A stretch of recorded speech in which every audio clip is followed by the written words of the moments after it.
હાલો friends, આજે આપણે બનાવીશું મેથીના ગોટાની રેસીપી. તેના માટે આપણે 2 વાટકા ભરી અને બેસન લીધો છે. જે આપણે પેકેટનો બેસન આવે છે તે જ મેં લીધો છે અને બેસનને મેં સાળીને લીધો છે. તેને સામે આપણે અડધો વાટકો ભરી અને મેથીની ભાજી લીધી છે. મેથીની ભાજીને આપણે ધોઈ અને સારી રીતે કોરી કરી લીધી હતી. પછી તેને મેં નાના ટુકડામાં કટ કરી લીધી હતી. સાથે જ આપણે અડધો વાટકો ભરી અને લીલા ધાણા લીધા છે. તો આ બધું માપ છે તે આપણે મેથીના ગોટા બનાવવા માટે એકદમ પરફેક્ટ છે. સૌથી પહેલાં આપણે એક મોટું વાસણ લઈ લેશું. હવે તેમાં આપણે લોટને નાખી દઈશું. લોટને આપણે સાળીને લીધો છે એટલે આપણે સીધો જ તેને વાસણમાં નાખી દઈશું. હવે તેમાં આપણે સ્વાદ પ્રમાણે મીઠું નાખી દઈએ. હવે તેમાં આપણે થોડું થોડું પાણી નાખતા જશું અને લોટને આપણે સારી રીતે મિક્સ કરશું. તો આ રીતે આપણે લોટ છે તેને હાથેથી જ મિક્સ કરવાનો, જેથી કરી આપણને ખ્યાલ આવે. આપણે આમાં વધારે પાણી નાખી દઈશું તો બેટર આપણું ઢીલું થઈ જશે. તો અત્યારે બેટરને આપણે ઢીલું નથી કરવાનું. તો આ રીતે થોડું થોડું તેમાં પાણી નાખતા જઈએ અને બેટરને મિક્સ કરશું. મેથીના ગોટા બનાવવા માટે આ માપ છે તે એકદમ પરફેક્ટ છે. તો આ રીતે બેટરને તમે જોઈ શકો છો. અત્યારે બેટરને આપણે આ રીતે ઠીક ઠીક રાખવાનું છે. આપણે જરૂર લાગે તો આપણે આગળ પણ તેમાં પાણી નાખી શકશું, પણ અત્યારે આપણે બેટરને ઢીલું નથી કરવાનું. આ બેટર છે તે આપણું એકદમ પરફેક્ટ છે. હવે તેમાં આપણે મેથીની ભાજી છે તેને નાખી દઈશું. સાથે આપણે લીલા ધાણા પણ નાખી દઈશું. થોડાક આપણે લીલા મરચાંના ટુકડા લીધા છે તેને પણ નાખી દઈશું. અડધી ચમચી ભરી આપણે અજમા લીધા છે. અજમાને આપણે હાથેથી ક્રશ કરી અને તેમાં નાખી દઈશું. હવે આપણે થોડા કૂકેલા ધાણા લીધા હતા અને 5 થી 6 આપણે કાળા મેરી લીધા હતા. તે બંને વસ્તુને આપણે હાથકસરી આ લીધે વાટી લીધી છે, તો તેને પણ તેમાં નાખી દઈશું. ગોટા આપણે પચવામાં સહેલા રહી તેના માટે આપણે અડધી ચમચી ભરી તેમાં હિંગ નાખી દઈશું. હવે આપણે બધી વસ્તુને સારી રીતે મિક્સ કરી દઈએ.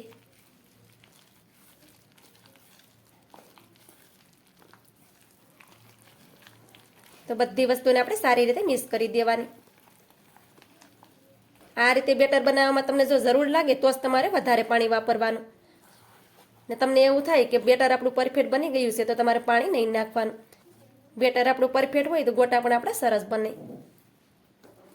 આમાં મીઠું આપણે પહેલાં નાખી દીધું હતું એટલે અત્યારે આપણે મીઠું તેમાં નથી નાખવાનું. અને બધી વસ્તુને સારી રીતે મિક્સ કરી દેવાનું. તો આ રીતે મેં બધી વસ્તુને સારી રીતે મિક્સ કરી દીધી છે અને આપણું બેટર છે તે એકદમ પરફેક્ટ છે. આ બેટર છે તેને હું શેક કરીને પણ તમને દેખાડું, જેથી કરી તમને ખ્યાલ આવે કે ગોટાનું બેટર આપણે કેવું રાખવું જોઈએ. હવે આપણે આ રીતે નાની ડીશ લઈ લેશું અને આ રીતે થોડું બેટર આપણે હાથમાં લેવાનું છે આવી રીતે, અને આ રીતે આપણે ડીશમાં રાખશું. તો આ રીતે બેટરને તમે જોઈ શકો છો કે બેટર આપણું જરાય પણ ફેલાતું નથી, એટલે આપણું બેટર છે તે એકદમ પરફેક્ટ છે. આ રીતે ડીશમાં તમે બેટર નાખો એટલે બેટર ફેલાવવું ન જોઈએ, તો એ બેટર આપણું પરફેક્ટ હોય. તમને એવું લાગે કે બેટર થોડું આપણું ઢીલું થઈ ગયું છે તો તમારે તેમાં વધારે થોડોક લોટ નાખી દેવાનો. તો આપણું બેટર બની અને રેડી થઈ ગયું છે. હવે આપણે ગોટા છે તે ફૂલેલા બને તેના માટે આપણે ચપટી જેટલા ખાવાના સોડા નાખશું. આમાં આપણે વધારે સોડા નથી નાખવાના. જો વધારે તમે સોડા નાખી દેશો તો આપણે ગોટા લાલ પડી જશે, તો તેનું ખાસ ધ્યાન રાખવું. હવે તેમાં આપણે 2 ચમચી જેટલો લીંબુનો રસ નાખી દઈએ. ખાટું અને તીખું તમે તમારા પ્રમાણે પ્લસ માઇનસ કરી શકો. તેને પણ આપણે સારી રીતે મિક્સ કરી દઈએ.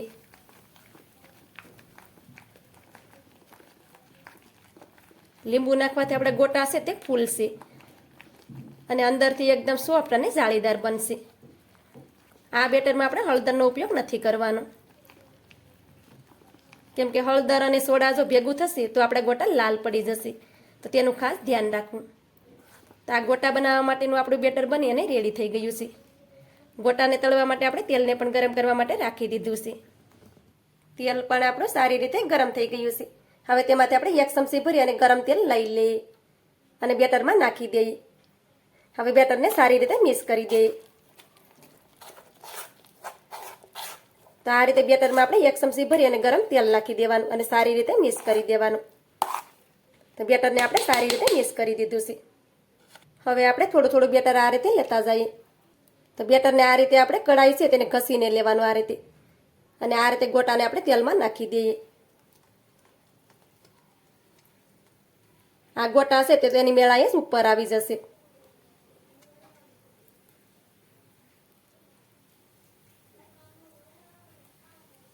તેલ આપણું વધારે ગરમ થઈ જાય પછી ગેસની ફ્લેમને ધીમી રાખવાની છે અને આ રીતે કડાઈમાં આપણે ગોટાને નાખતા જશું.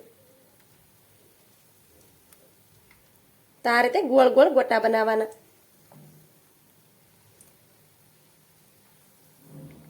કડાઈમાં હમાય એટલા ગોટા આપણે કડાઈમાં નાખી દેવાના.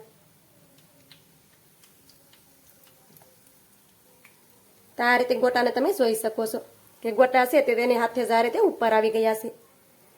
બેટર પરફેક્ટ હશે તો ગોટા પણ તમારા પરફેક્ટ જ બનશે અને સરસ રીતે ફૂલી પણ ગયા છે.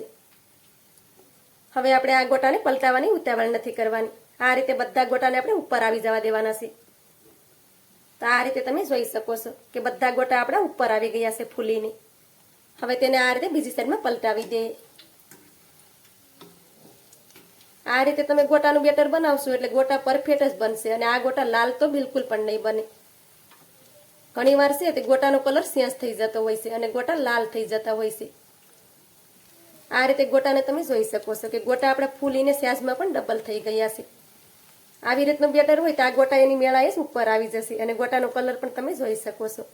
હવે આ ગોટાને આ રીતે ફેરવતા જઈએ અને ધીમા ગેસ ઉપર જ આપણે તેને તળી લેશું જેથી કરી ગોટા આપણે અંદર સુધી સારી રીતે સડી જાય અને બિલકુલ પણ કાચા ન રહે. આ ગોટા છે તે મારા પપ્પાએ મને શીખવાડેલા છે અને મારા પપ્પા જેવી રીતે ગોટા બનાવતા એવી રીતે હું પણ ગોટા બનાવું છું અને મારા ગોટા પણ પરફેક્ટ બને છે. પણ અત્યારે મારા પપ્પા મારી સાથે નથી, પણ તેણે શીખવાડેલી કોઈ પણ વસ્તુ આપણે બનાવતા હોય તો તેની યાદ આપણે પહેલાં આવી જતી હોય છે. ગોટાને તમે જોઈ શકો છો કે ગોટા આપણે ફૂલીને ડબલ થઈ ગયા છે.